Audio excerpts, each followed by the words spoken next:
Bueno, primero, bienvenido al Congreso, gracias por elegir este taller y gracias a Presi también por dar una oportunidad de tener un eje temático de sistema integrado de producción. En esta charla, no sé si tuvieron alguno en las charlas recientes de Fernando Latanzi y Juan Insúa, donde hablaron mucho del stock de pasto y las mediciones de pasto.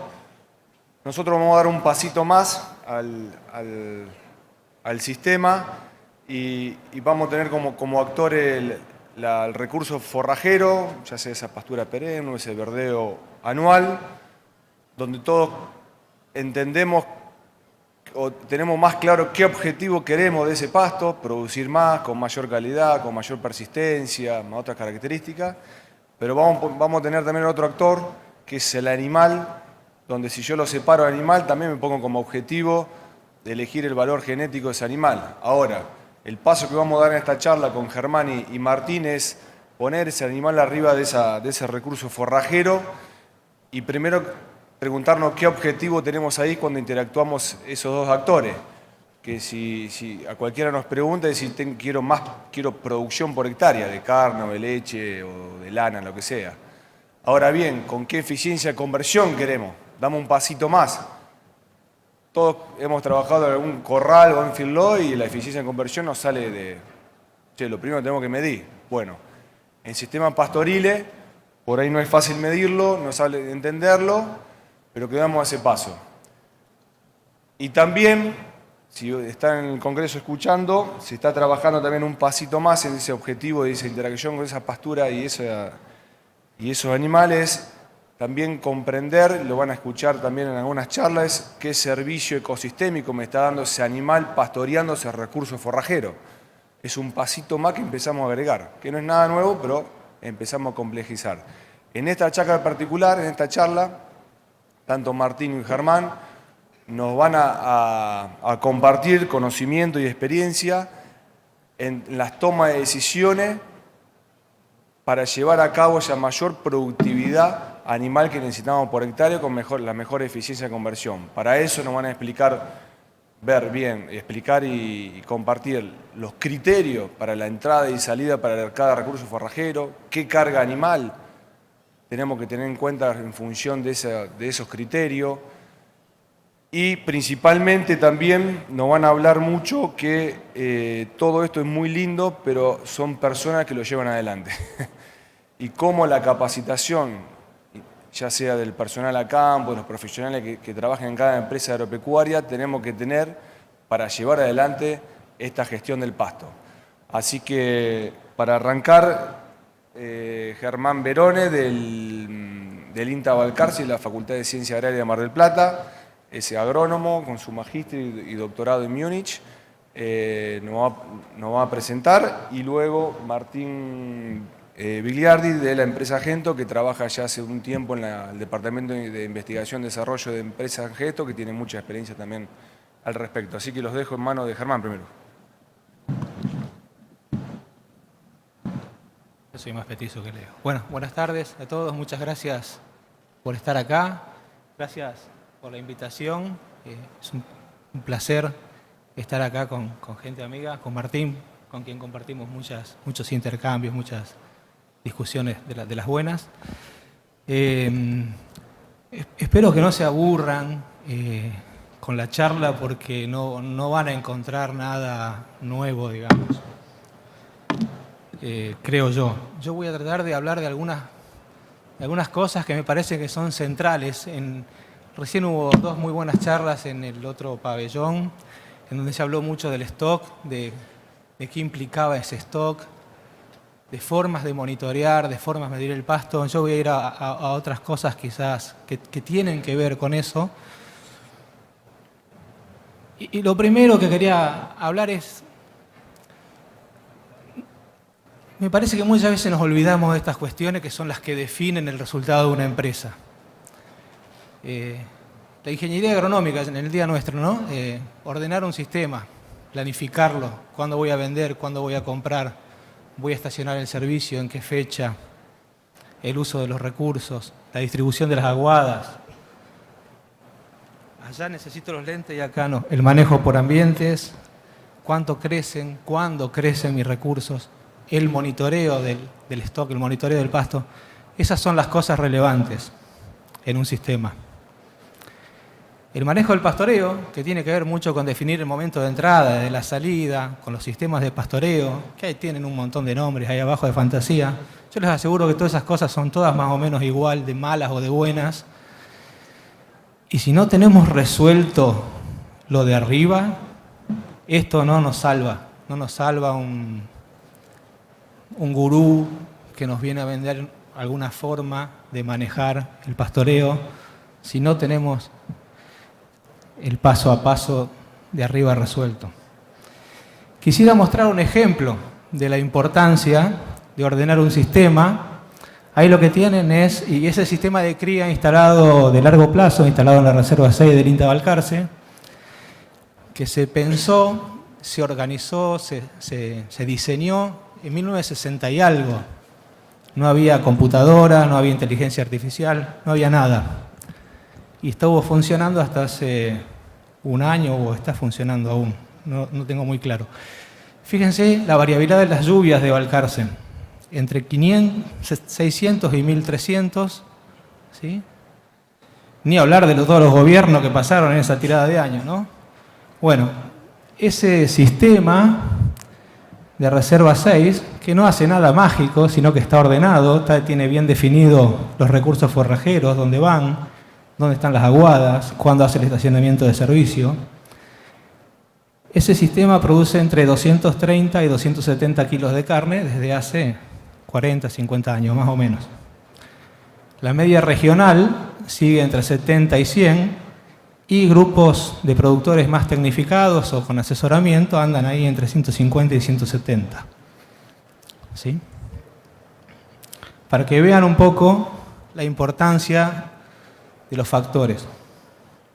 Estuve buscando, y por suerte, con esta empresa que hace delivery de un montón de cosas, estamos a un día de resolver el problema de la ganadería nacional por 29.000 pesos. Ahí está el manual para manejar los rodeos de cría y producir 230 o 270 kilos de carne. Quedan 5 libros nomás.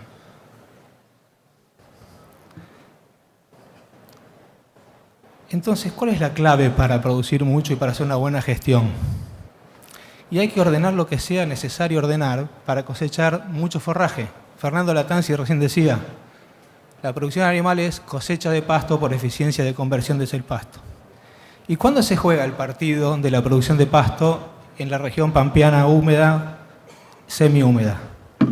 Y el 65 al 80% de la producción está entre octubre y marzo. Y fluctúa, números más, números menos, entre 5.000 y 12.000 kilos de pasto, si hablamos de festucas, de alfalfas. Ahí se producen, ahí tenemos que cosechar el pasto. Esos son entre 5.000 y 12.000 litros de leche, y entre 330 y 800 kilos de carne con esas conversiones. Entonces vamos a hablar un poco hoy, elegí estos 3 temas. De la salida del invierno, del manejo del pastoreo en la primavera y el verano, y de algo que parece que es relevante, que es la cosecha del exceso de producción de primavera. Les voy a mostrar un trabajito que hace 3 años que venimos haciendo, en donde estamos simulando qué pasa con un recurso forrajero, en este caso festuca, que está sobrepastoreado, que tiene, ¿vieron esos campos que uno recorre la ruta y parecen vacas en el patio de la casa, sobre todo ahora, de mitad de julio a mitad de septiembre, que está el pastito así, que no lo dejan crecer? A eso le llamamos sobrepastoreo, eso rojo que está ahí. Y lo comparamos con, nosotros siempre le decimos a la gente, che, loco, sacá las vacas de ahí, hacé pastoreo horario, dale un rollo durante 60 días, un rollo por vaca, 45 días, bueno, cada uno hará los números. Y la gente te dice, bueno, pero ¿qué me ofrece a cambio? Porque yo ahí los animales los tengo gratis. Entonces hicimos un experimento hace 2 o 3 años que venimos comparando un pedazo de parcela que está sobrepastoreada en esta época del año, y otra que estaría bien manejada, esa que le daríamos el rollo a los animales para que no vayan tan abajo. Lo que vimos es que en general no le presten atención tanto a la línea con los círculos llenos, pero fíjense que donde hacemos un buen manejo, ahí a mediados de octubre tenemos entre 2.000 y 2.500 kilos acumulados, hayamos fertilizado o no, ¿no? La diferencia entre las dos líneas verdes, la de arriba está fertilizada, la de abajo no. Lo interesante es que la que está sobrepastoreada, las dos rojas, por más que la fertilicemos, esté muy baja. Y fíjense cuándo cae eso. En el mejor momento del año, en el único momento del año que tenemos mucha producción de pasto generalmente, que es la primavera, que es cuando se da el inicio del servicio en los rodeos de cría. Es decir, en la primavera, por ejemplo, tenemos pasto por animal en el momento del servicio. Lo que no tenemos es buena disponibilidad, buena estructura, la altura. Y entonces tenemos pasto por animal, pero a veces no tenemos buena cosecha de pasto por animal. Y es un animal que viene cascoteado del invierno y se encuentra con mucho campo para comer, pero con mala estructura. Yo creo que eso está explicando mucho de las bajas preñeces. También es el momento para hacer reservas, o el momento en donde podemos meterle kilos de carne barato a una recría. Tenemos malas producciones que nos llevan a tener mala estructura en la oferta de forraje en las parcelas. Y bueno, y hay que hacer lo que les comentaba Fernando, controlar el stock, que no se caiga ese número promedio.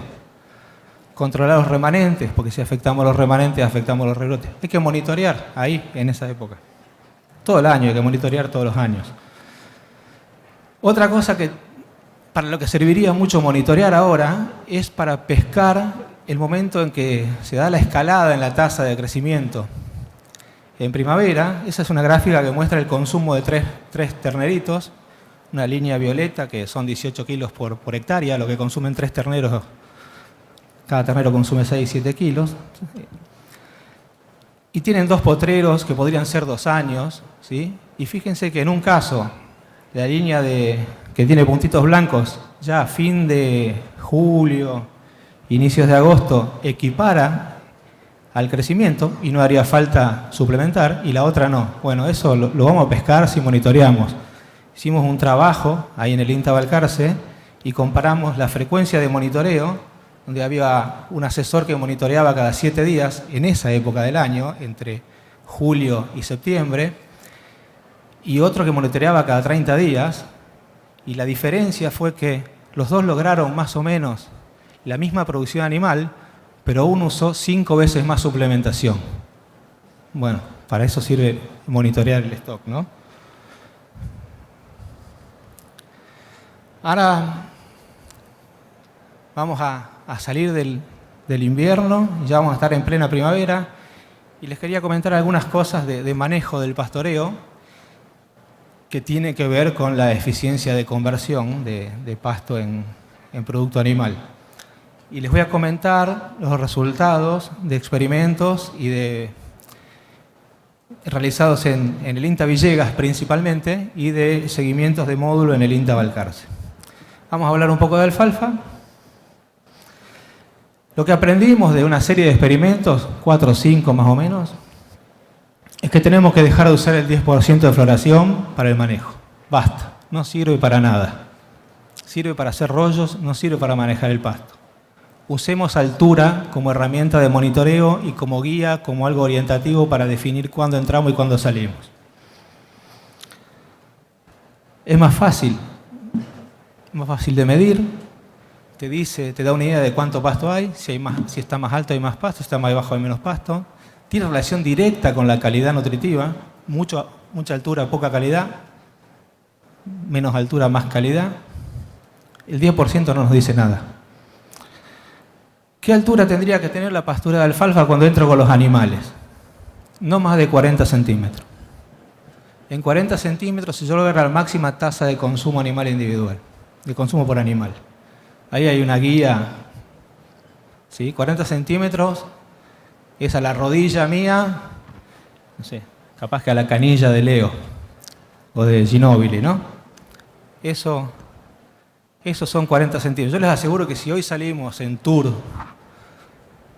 y paramos en cada potrero que tiene, bueno, hoy deben estar en 5 centímetros las alfalfas, me equivoqué, pensaba que estaba, el calor que hace me hizo pensar que estaba en diciembre. Si hacemos una transecta en plena primavera y entramos en cada potrero a ver qué altura tiene la pastura de alfalfa con los animales adentro, y mucho más, ¿no? La otra cosa que aprendimos en esos experimentos es que la primera vuelta, recién dijimos de primavera, la primera vuelta de primavera, recién dijimos que ahora están todas en 5 centímetros. Si yo llego a un campo de alfalfa y quiero saber si está bien manejado, voy a la parcela donde están entrando los animales, tiene que estar entre 30 y 40. Y de la parcela que salieron tiene que estar entre 5 y 10. 15 podría ser, no me asustaría, si estoy entrando con 40. Si tiene 15 y entré con 60, esos 15 son un palo de escoba. Ahora, esos 15, si entré con 40, están buenos. Y el resto de las parcelas, o sea, la que entran los animales con 40. La que salen con 5, el resto en el medio. Si yo mido todas, el promedio me va a dar 20, 22. Voy a la semana siguiente y hago lo mismo y el promedio me da 22. Y en la que están por detrás están en 40, la que salieron en 5, la cosa va bien. La primera vuelta de primavera es clave, ¿por qué? Porque a partir de ahora todo el mundo está notando que los días se alargan y a partir del 15 de agosto se pega un salto, ¿sí? Entonces hay que medir, monitorear, aunque sea a ojo, todas las parcelas del campo, porque van a ir viendo que esos 5 centímetros que están recontraplanchados ahora van a ir aumentando. Y cuando estén en 20, agarrate Catalina con el agua que hay en el suelo. Se nos escapa. Entonces hay que anticiparse. Y por eso es clave en la primera vuelta, a lo mejor entrar un poco abajo de esos 40 o 30 que les digo, para pescar la última parcela con 40. Y si acomodaste esa primera vuelta, ganaste el partido en primavera. Si haces esto, en vez de manejar con el 10% de floración, vas a tener una ganancia de entre 900 gramos y 1,1 kg, asignando el 3, el 4% del peso vivo, el 3% en primavera, el 4% en verano, cuando aprieta el calor, por encima del puño, ¿no? Asignando el 3 y el 4% del peso vivo cuando uno mide el pasto por arriba del puño. Si uno mide el pasto de ras del suelo, tiene que asignar el 6 o el 8. Y lo otro que aprendimos es que con este manejo das la vuelta más rápido, empezás a usar antes el recurso, entonces sostenés más carga y entre toda esa combinación de más carga, mayor ganancia de peso y empezar a usar antes el recurso porque me acelero para que no se me escape la última, aumentás un 30% la producción de carne, que es un bochazo, es mucho. Si no tenés carga para ese aumento de producción que generaste con el manejo, tenés que hacer reserva y la usás en el verano, o en el otoño, o en el invierno, cuando te falte, cuando el stock se caiga de pasto, cuando tu sistema, que lo pensaste, lo ordenaste, lo jerarquizaste, te dice que lo tenés que usar. ¿Por qué hay que usar la reserva en invierno? A lo mejor alguien las necesita en el otoño. Hay que pensar el sistema, ¿no? De Festuca les voy a contar qué aprendimos, qué resultados vimos con trabajos realizados también en INTA Balcarce y en INTA Pergamino. Básicamente lo de siempre. Para dar la vuelta en Festuca, lo más útil me parece a mí es contar hojas y tratar de entrar en las parcelas cuando tienen 2 o 3 hojas vivas por macollo. Si hablamos de altura, 15 a 22 centímetros de altura son las alturas óptimas de entrada de Festuca. Más alto no sirve. Y los remanentes entre 5 y 12. Si yo me voy hasta 5, probablemente pueda sostener más carga, menos respuesta animal.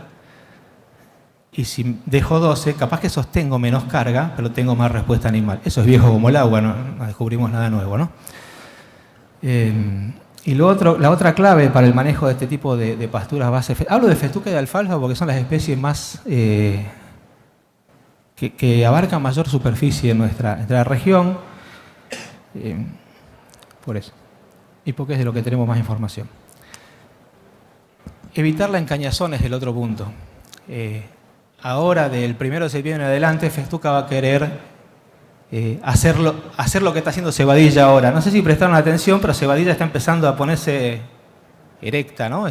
Bueno, está entrando en modo reproductivo. Festuca lo hace un poco más tarde. En ese momento del año hay que evitar que eso pase, tratar de reducir la floración de Festuca con el manejo, yendo más rápido, aumentando la carga si puedo. Y si no, doy la vuelta en los potreros que tienen 20 centímetros y el resto los cierro para hacer rollos. Y donde están los animales, cosecho pasto de calidad.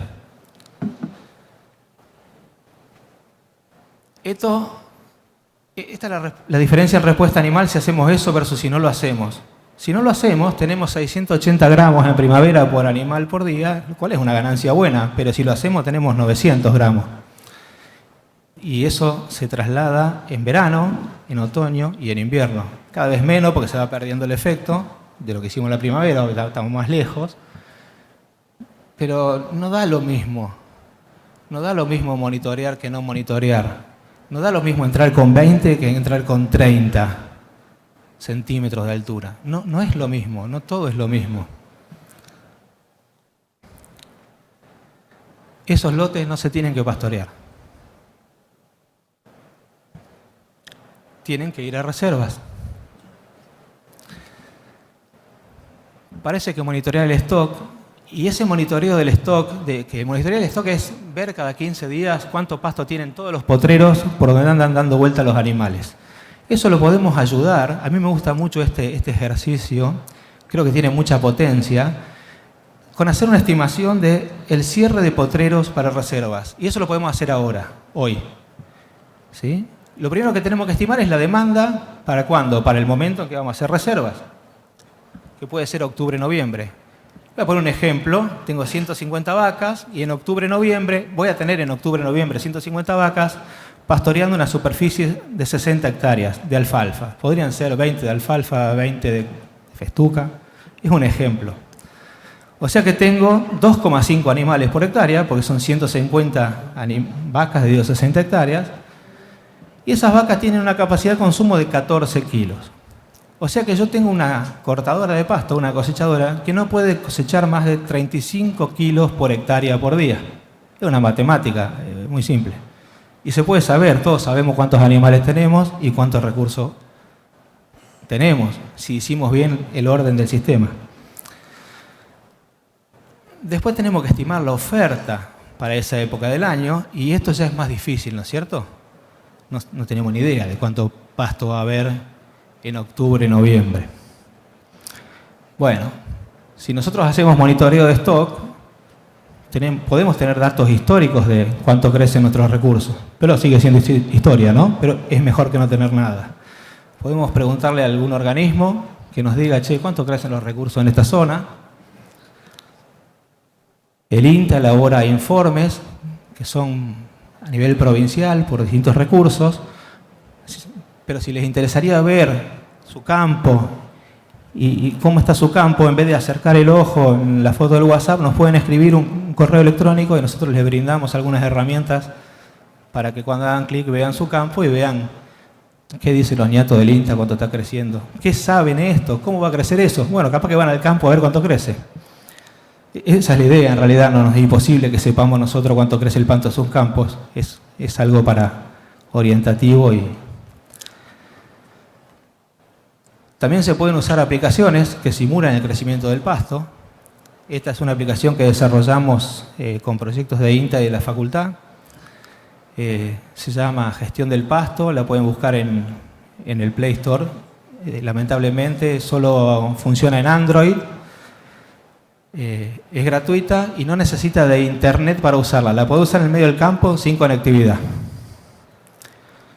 Yo creo que, a mi juicio, y no porque la hayamos desarrollado nosotros, esta herramienta tiene una muy buena combinación entre los datos que te pide algunos datos para decirte cuánto está creciendo el pasto en tu potrero, pero son mínimos, no son tantos, y tiene un muy buen dato de salida. Esa es una figura de Lucas Solé, un asesor de la zona que la usa y se toma el trabajo. Lucas es un apasionado, bueno, se toma el trabajo de medir el pasto también, y me pasó los datos de la estimación de lo que estimaba la aplicación y de lo que él medía, y es bastante buena, ¿no?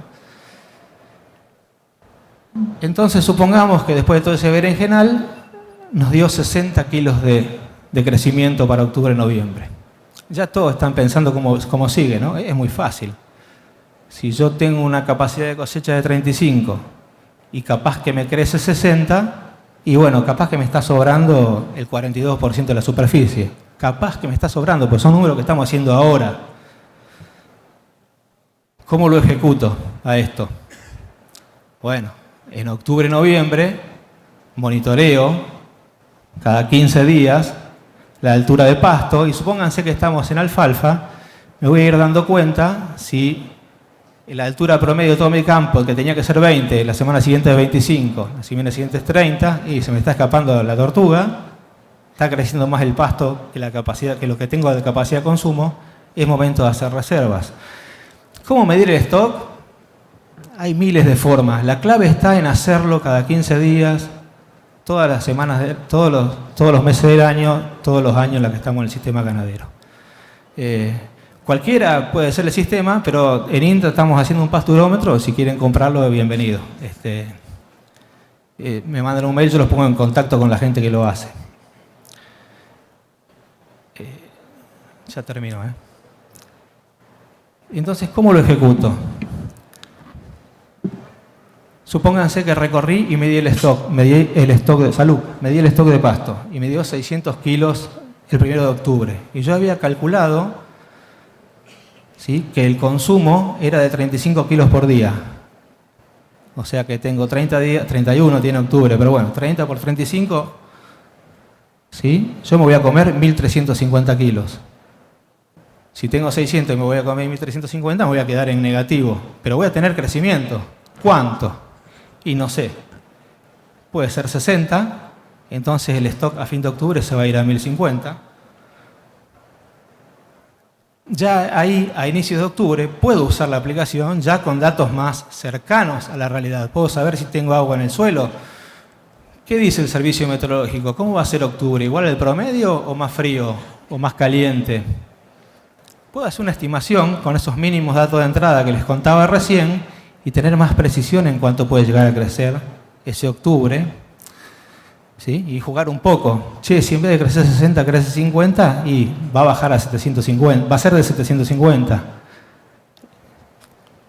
Bueno, con esas cosas yo puedo definir ahora no definir, pensar ahora, estimar ahora la superficie y ahí voy a cosechar pasto. Yo creo que esto es muy relevante. Se vienen años cada vez más complejos de calor, de sequía. Entonces, los campos me parece que van a tener que pensar cada vez más la estrategia de reservas forrajeras y no desaprovechar lo que nos crece medianamente gratis.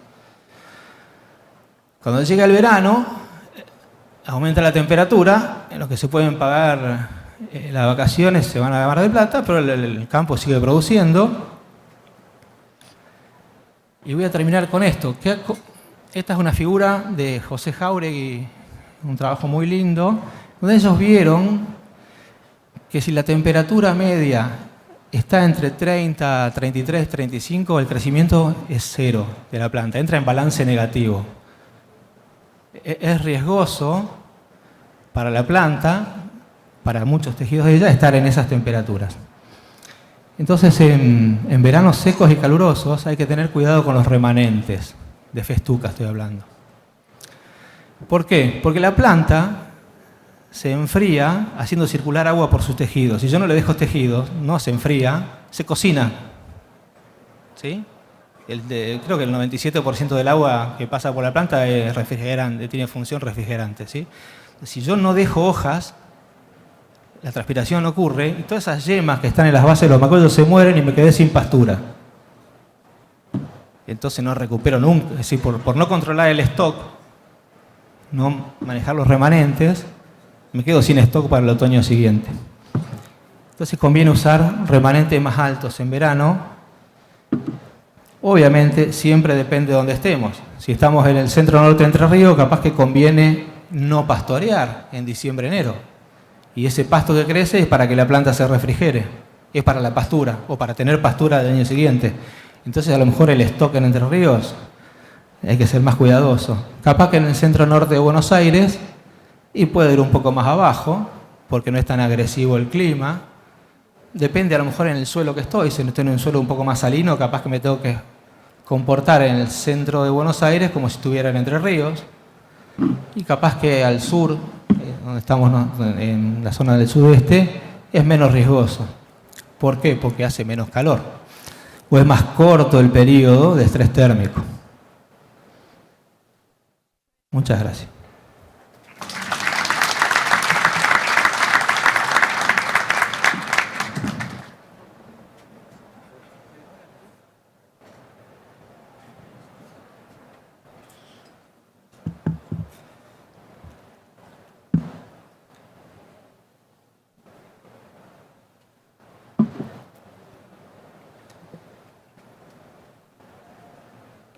más.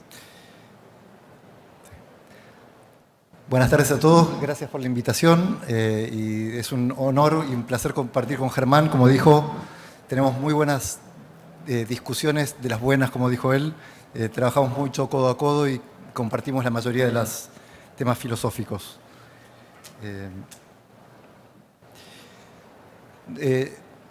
Parte de lo que fuimos viendo, mostró Germán hoy, mostró algo Fernando y mostró Juan.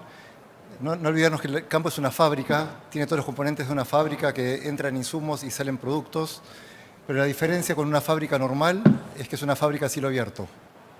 Entonces, como fábrica a cielo abierto tenemos que estar continuamente monitoreando uno de los insumos o algunos de los insumos que entran, que son agua y temperatura, que no manejamos. Entonces, esos insumos son más allá de lo que habitualmente podemos manejar en cualquier sistema de una fábrica normal. A los que están en esta sala, estaba tocando, los que hacen agricultura, les voy a pedir que levanten la mano. Los que hacen control de siembra, regulan fecha de siembra precisa, dicen quiero sembrar el maíz el 20 de septiembre, a tal profundidad, tal distancia entre plantas, tal fertilización. Levanten la mano los que hacen agricultura y hacen agricultura controlando eso. Bien, casi todo lo de la sala. ¿Quiénes hacen monitoreos periódicos de sus cultivos? Van la soja todas las semanas a controlar insectos, condiciones, todo. También si levantan las manos, por favor. Casi todo el salón levanta la mano. ¿Y quién hace control de cosecha? Mide rendimientos y miden pérdidas de cosecha. También casi toda la sala. Yo ahora les voy a preguntar a los ganaderos, o si son los mismos, mejor, ¿quiénes hacen un control de siembra, de saber qué fecha de siembra quieren sembrar, qué profundidad exacta, qué distancia entre plantas y controlamos qué cantidad de plantas logramos en ese cultivo? Un poquitito menos. ¿Quiénes hacen monitoreo semanal o quincenal de las pasturas, viendo cómo está stock, crecimiento, estado, malezas, bichos? Se achicaron las manos. ¿Y quiénes hacen control de cosecha y pérdidas y eficiencia de aprovechamiento, midiendo rendimiento de forraje en cada pastoreo y a lo largo del año? Pocas manos quedaron levantadas, bien. Esto me hace acordar lo de las manos que vimos acá, que es lo que habitualmente pasa. No sé si escucharon el libro El curioso caso del Dr. Jekyll y Mr. Hyde, que el Dr. Jekyll era un científico fantástico que en un momento hace una pócima, y se los voy a hacer como lo hizo el inspector, no sé si vieron La Pantera Rosa y el inspector, que estaba el inspector con su ayudante Dodó, y van a un laboratorio de Dr. Jekyll, y Dodó toma la pócima mágica que había creado el Dr. Jekyll y se transforma en un monstruo.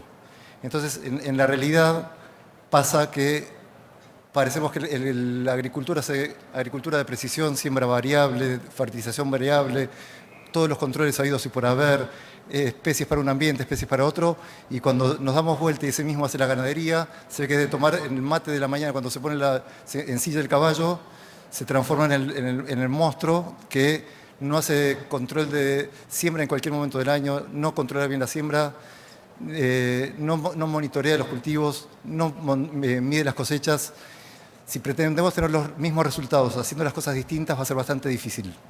Entonces es clave, si queremos tener una ganadería muy profesional y muy productiva, seguir los mismos procesos que los agricultores y hacer forrajicultura de precisión. Acá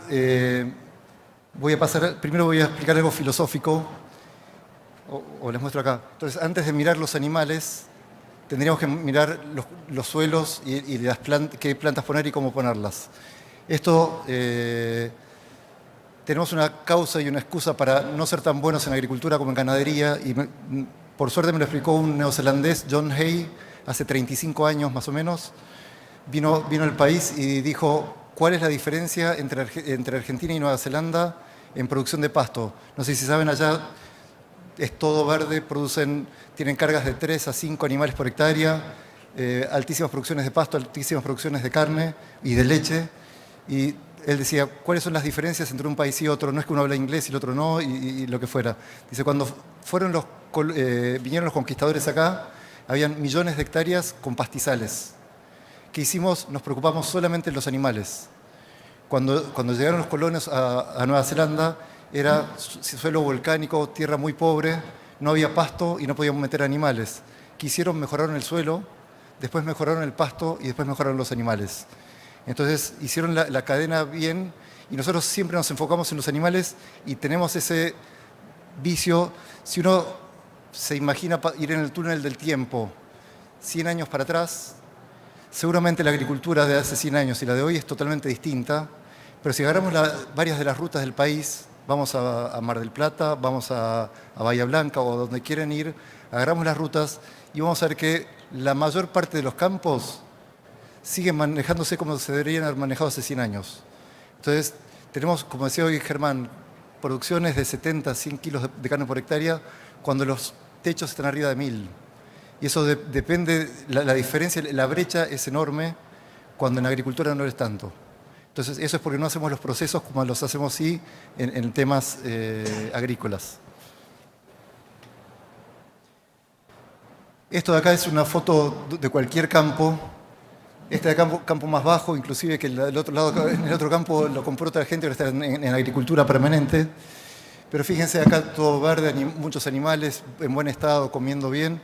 Y de aquel lado ovejas, caballos, vacas, descontrol amarillo. Si es amarillo no hay fotosíntesis. Si no hay fotosíntesis no aprovechamos el agua, la luz y no hay crecimiento. Entonces, fíjense, con los mismos recursos la diferencia que puedo tener en un lugar y en el otro. Me equivoco de... Entonces, paso a ejemplos concretos y reales. Este es un productor, esto está esquematizado, pero son de datos reales. Un productor que hace una pastura con pocos insumos, poca semilla, de mala calidad, no fertiliza, pero tiene una pastura de 5.000 kilos de carne por hectárea, de 5.000 kilos de materia seca, aprovecha la mitad y produce 200 kilos de carne por hectárea. Está mejor que la media que produce 70, 100 kilos, pero el vecino de al lado hace los deberes mejor. Produce 12.000 kilos de materia seca en vez de los 5.000 del vecino y maneja igual el pasto, pero produce más del doble de carne, solamente con haber hecho mejor los deberes.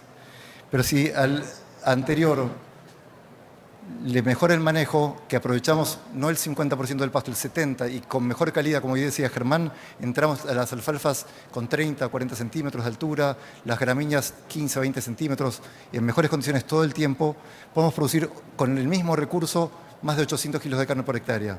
Y estamos trabajando con Germán en la reserva 7, en el módulo intensivo de la reserva 7, con más de 1.000 kilos de carne por hectárea, y uno ve ahí y no hay nada que llame la atención, es solamente hacer los deberes medianamente bien. No van a ver nada que digan, uy, estoy en otro mundo, como si van a Nueva Zelanda no van a ver nada raro, sino todos los procesos bien hechos.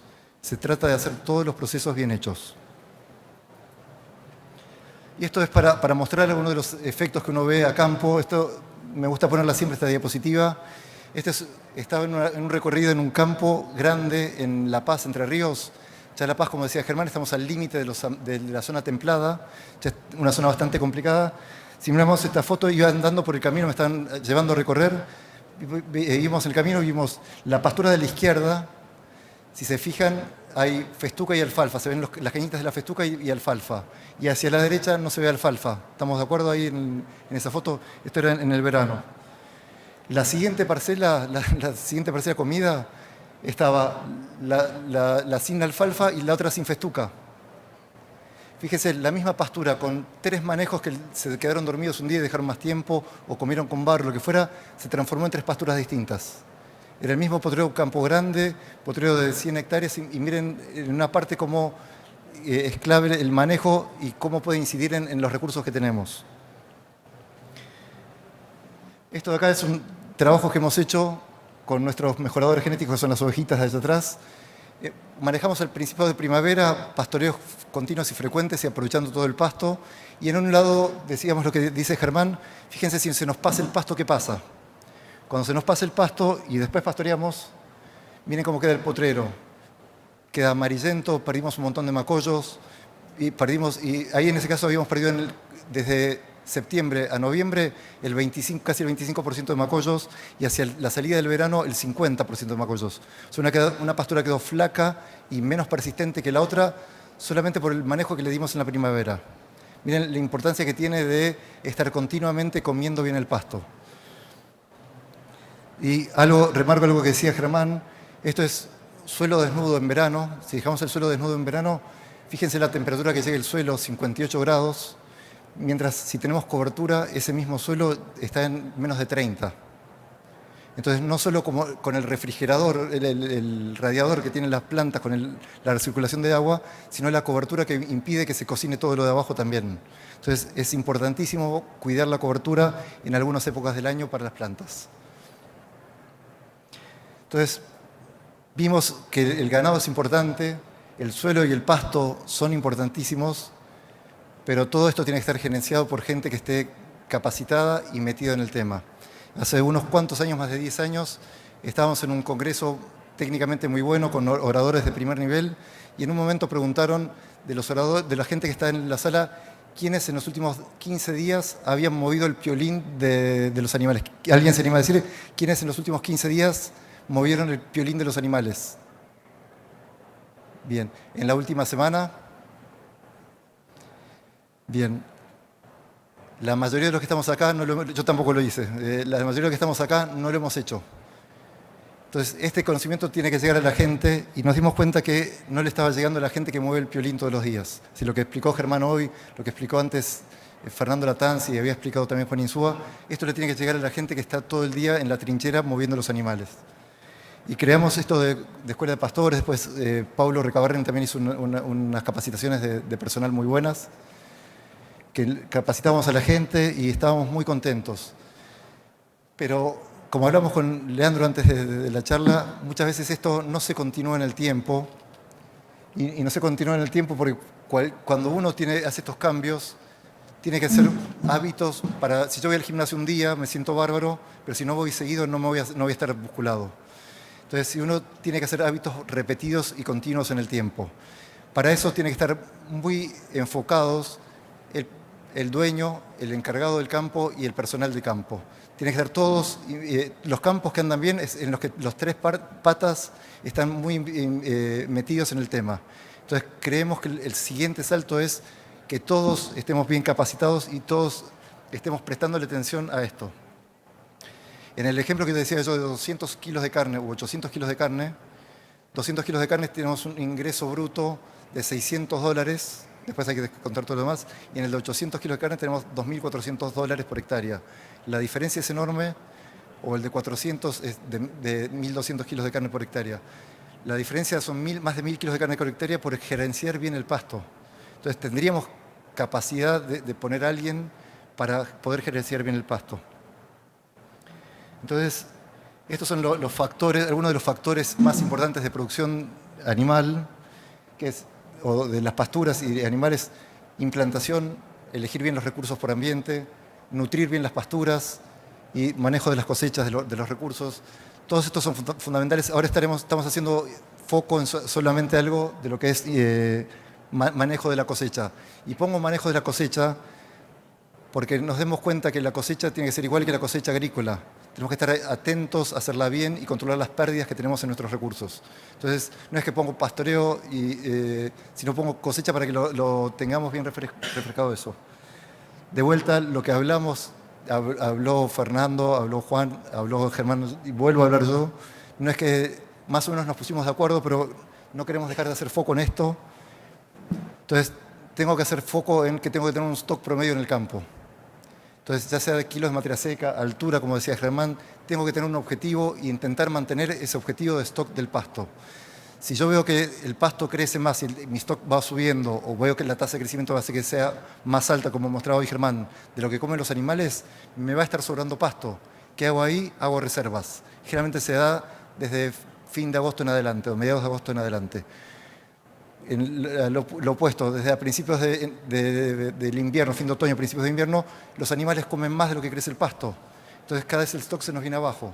Si no tomamos recaudos, el stock se nos viene abajo y pasa los 3 centímetros que vemos en muchos de los campos que están todos pelados, que parecen cementerios de bostas y de animales porque se van muriendo los animales. Y eso es lo que no queremos tener en nuestros sistemas. Entonces, tenemos que fabricar la mayor cantidad de pasto y meterle esa cantidad de pasto a los animales en la boca. Entonces, ¿cómo sé dónde estoy, cómo estoy parado? La clave es midiendo de alguna forma. Vuelvo a reiterar que hay que medir de alguna forma. Lo ideal es buscar los sistemas más precisos. Hoy Juan Insúa nos hablaba de sistemas muy sofisticados, muy buenos, todo, pero es mejor medir con error y corregir ese error que no medir. Entonces, puedo medir con cualquier sistema. Acá puse un montón de los sistemas de medición que hay de pasto y al final de todo figura ojo. No es que me saco el ojo y con el ojo solo mide, pero si yo calibro el ojo y lo entreno, corto el pasto y digo cuánto pasto hay y lo miro, eso solo ya me sirve, también lo mencionó Germán, y también podemos estar midiendo pasto y calibrando bastante bien con el ojo. Cualquier método que hagamos nos sirve para estar mucho mejor de lo que estamos la mayoría hoy por hoy.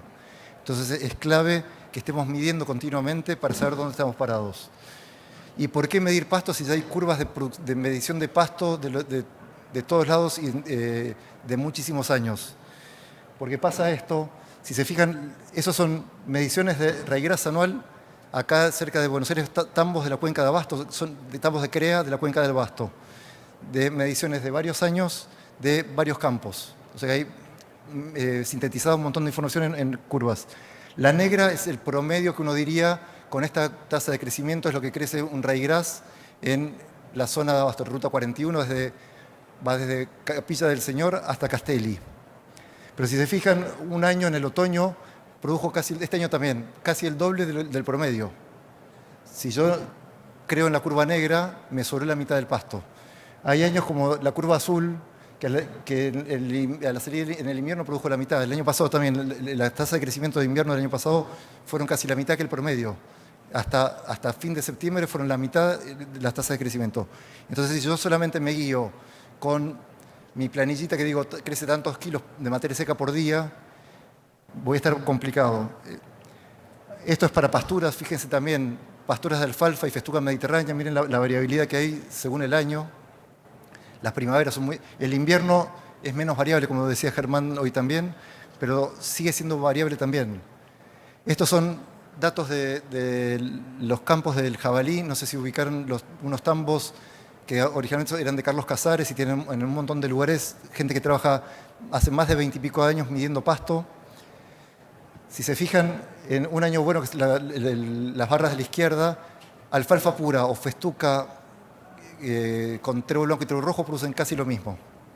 Años húmedos producen mucho mejor la festuca con tréboles que la alfalfa. Y años muy secos, como la barra de la derecha fue los últimos años también, producen mucho mejor la alfalfa que las festucas. Si yo me creo en el promedio, voy a estar complicado. Y dicen que en el río de los promedios se ahogan los enanos. Si no, pregunten al perrito más petizo. Entonces, si no medimos, vamos a estar siempre o casi por ahogarnos o que nos sobra de un montón. Entonces tenemos que estar bastante finos entre oferta y demanda de recursos. Y traigo acá cómo trabajan en el jabalí de hace más de 20 años, que es algo interesantísimo. Cada uno de esos cuadraditos con un número representa 1 hectárea y el pasto que hay en cada una de esas hectáreas. Entonces, todas las semanas, desde hace más de 20 años, se mide el pasto. Miden algo con corte y la mayoría a ojo, porque van calibrando el ojo todas las semanas, o cada 15 días calibran el ojo y salen al campo. Entonces cada uno es eso, con esos datos, 1 hectárea, dice 14, son 1.400 kilos de materia seca. Con eso puedo sacar crecimiento y stock promedio del campo. Entonces, semanalmente, hace más de 20 años, ¿saben? Por eso los gráficos anteriores de cuánto produce uno y cuánto el otro son muy sólidos, porque hay miles de hectáreas ya medidas y con muchísimos datos metidos ahí también. Entonces es clave hacer esto en forma continua. Yo acá, lo que explicó Germán, traigo gente que hace las cosas bien y quiero pasárselas para que sepan que existe gente que hace las cosas bien. Entonces lo que hacen es recorrida periódica, eso es no negociable. la disponibilidad del pasto en cada parcela, crecimiento del pasto por hectárea y el stock de pasto de los distintos recursos. Esto mismo lo explicó hoy algo también Fernando Latanzi, que en el INIA hace cerca de 10 años se creó el sistema de las 3 Rs, que colaboramos con esta publicación, creo que Germán también había colaborado en esta publicación. Esa publicación lo que dice es hacer una recorrida periódica, idealmente semanal, en el invierno puede ser cada 15 días porque hay menos crecimiento. Con eso que recorro, sé primero que vivo lo que está pasando en el campo y si lo veo seguido, puedo tener una comparativa de una semana a la otra. Puedo saber cuánto crece el pasto, qué stock de pasto tengo y cómo puedo calcular la rotación de los animales para adelante. Y después la tercera R es del remanente, que tengo que controlar siempre los remanentes. El remanente es fundamental porque es la fábrica de pasto para el futuro. Si dejo mucho pasto, estoy desaprovechando y el rebrote va a ser malo. Y si dejo poco pasto, el rebrote va a ser muy pobre y es probable que los animales se hayan comido mal y estemos complicados. Entonces, estos 3 puntos son no negociables. Y hace 5 años, el Fontagro empezó en el 2020, ¿fue, Germán? No, Fontagro nuestro. Bueno, créanme, pues le puedo equivocar por un año. Más o menos en el 2020, Santiago Fariña hizo un proyecto Fontagro que estaba en Niño, Uruguay. No antes, porque tengo datos de antes. Sí, ahí, el 21. Se empezó con ver cómo se mejoran los campos, siguiendo este sistema, cómo mejoran la productividad. Les quiero pasar el dato de un campo que veníamos trabajando con la gente del INTA Lobería, en este caso, un campo entre Alcarce y Tandil que estaba produciendo ya 350 kilos de carne en cría. Le habíamos ganado a Carrillo, creo que nos dijo hoy Germán. Veníamos produciendo bien, pero íbamos, el otro del INTA o yo íbamos una vez por mes. Y a partir del 21, que empezó a estar Fontagro con recorridas más periódicas y con midiendo tasa y stock, pasamos de 350 kilos de carne a 470 kilos de carne solamente por haber hecho una gestión mejor del pasto. Yo me creía bueno porque era el que gestionaba los 350, después me sentí un perro porque había perdido con el otro. Pero fíjese la importancia y el potencial que tiene esto. Entonces, con eso de vuelta, se mide de stock del pasto, tasa de crecimiento, se sabe cuánto se puede asignar a los animales y con eso se trabaja. Pero lo más sorprendente, de esto es, con uno de los campos que empezó en el 2000, digo que es 20 y pico, porque en las tasas esto decía 2021, por eso digo que fue antes del 21. Lo más sorprendente, en este campo que entró en el 21, en este proyecto Fontagro, siguen haciendo medición de pasto y stock todas las semanas. Tienen 3 tambos en realidad. Y si se fijan la conversación del chat, que tenemos un grupo de chat desde ese momento, stock 1947, tasa de crecimiento 28, stock 1868, tasa de crecimiento 24. Y ya con los 2 campos entraban los verdeos de invierno a comer. Y el dueño del campo dice, ojo, no perdamos el stock, que el stock objetivo eran 2.000. Se mide a ras de suelo, entonces el stock objetivo se entraba con 2.500, se sale con 1.500. Entonces, miren, esta parece una charla de Nueva Zelanda o de otro planeta, de la importancia de estar monitoreando continuamente y todas las semanas estamos todos integrados y sabiendo cómo estamos con esos trabajos. Este es otro campo, se hace un trabajo más sencillo. En los riojanos, en Castelli, la gente está hizo toda la gente de la escuela de pastores, que ya por la escuela de pastores pasaron más de 1.000 personas. Esta gente fueron todos a la escuela de pastores, manejan bien el pasto, tienen buen manejo general, pero hay 2 épocas del año que son no negociables en la medición de pasto. La entrada del invierno, que es fin de abril, que ahí yo me manejo por stock para el futuro, porque el pasto crece poco y tengo que saber cómo entro en el pantano. Si entro despacito me voy a quedar seguro. Si entro con más velocidad es probable que pase el pantano. Y después a la salida del invierno, que es principios de agosto, se hace un stock general y ya se empieza a calcular, como decía Germán hoy, las reservas que voy a hacer a futuro. Y este es en otro tambo, distintos recursos, se mide también semanalmente el pasto, y está separado por cada uno de los recursos que hay en el campo y se mide eso.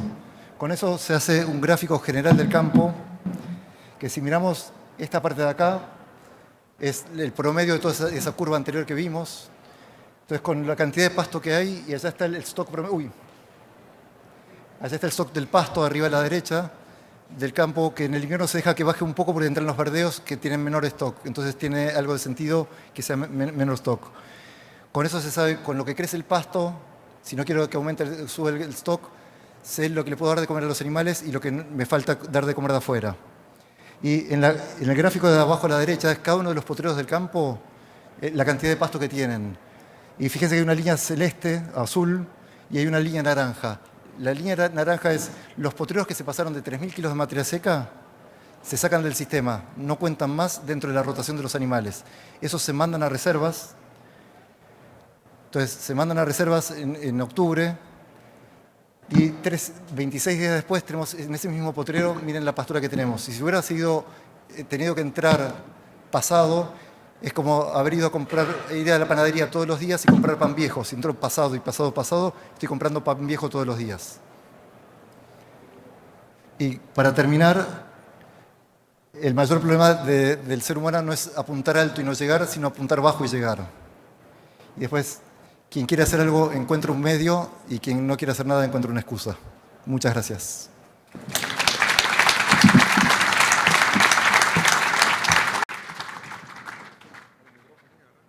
Bueno, hay varias preguntitas. Tenemos que resumir por las horas. ¿Cuánto? ¿10 minutos más? Nada, sí. Vamos a hacer tenemos 3 preguntas. Germán, hay 2 preguntas interesantes. Una es el manejo con las alturas estas que recomendaste de 30 a 40 centímetros en pasturas consociadas de alfalfa, ya sea con festuca o trébole. ¿Qué alturas, criterios tienen experiencia? Y la otra es cómo manejan el tema de empaste con ese criterio de manejo. Vamos a empezar por la segunda. Para el tema del empaste, monitoreo, medidas de control, y nadie asegura que hay más empaste en un sistema manejado así como el que mostré yo, que con el 10% de floración. En todos los experimentos que se hicieron, generalmente se usaron o bolos, o se asperjó la parcela, o se puso agua en la bebida. Y donde no hubo un par de experimentos donde no se controló con nada y no hubo más evidencia de empaste. Al contrario, nosotros creemos en realidad que si uno empieza a manejar de esa manera, hay menos empaste en las pasturas manejadas así como les mencionaba, que en las que dejo que lleguen a floración. Y después cuando cambio de parcela, ahí a veces hay animales que no comen porque el pasto está muy pasado, y cuando cambio de parcela no. Así que les diría que bueno, hoy es el día del agrónomo y del veterinario. Control, monitoreo, y hay que controlar muy bien el tema de los ayunos. Cuando hago cambio de parcela, a veces me parece que me queda pasto y lo quiero que se lo coman todo y que quede parejito. Y ahí capaz que... Y nosotros tenemos que pensar en el animal como una cosa promedio. Y capaz que hay animales que no están comiendo. Estaría bueno, ahora que hay un montón de tecnología, poder asociar, no sé si se puede trabajar con empaste y matar animales, no se debe poder, pero poder asociar si esos animales que se empastan no comieron el día previo. Como esos chicos que son más tímidos y van a una fiesta de cumpleaños y cuando traen los chisitos no comen, son lo único que comen la torta al final. Cuando traen los panchitos no comen porque todos los otros lo empujan y son tímidos, y al final lo único que comen es la torta. Y los animales no es una vaca, son seres sociales, hay muchos que no comen, y a veces el cambio de parcelas hay que hacerlo antes. Jerarquías, ¿no? Eso es más importante a que se me mueran. Y prevenir, si uno tiene miedo, yo sé que se me está haciendo la respuesta, pero creo que vale. Si uno tiene miedo y no tiene el personal capacitado para manejar alfalfas a ese nivel, capaz que conviene usar otro recurso. ¿Sí? Porque se le van a empastar con el 10% o con el otro manejo. El tema de la altura, si tengo unas consociadas, siempre en pasturas consociadas, hay una que es la que manda, como las parejas, hay una que es la que manda. Si predomina alfalfa, yo me voy a guiar por alfalfa, sobre todo en la época que crece alfalfa, de octubre a marzo. Si predomina festuca, porque la alfalfa se deterioró, esa pastura ya es una pastura base festuca, no una base alfalfa. Entonces me importa más cómo manejo el componente que más biomasa o más forraje me está ofreciendo. Así. Si es una pastura de festuca y trébol, la altura es la de festuca. No tengo otra respuesta. Generalmente en las mezclas conviene... las plantas viven de la luz, entonces no conviene que nunca una sombree a otra. Va a ocurrir en algún momento, pero conviene siempre evitar sombreos largos donde una haga desaparecer a la otra. Pero manda la que más forraje me ofrece.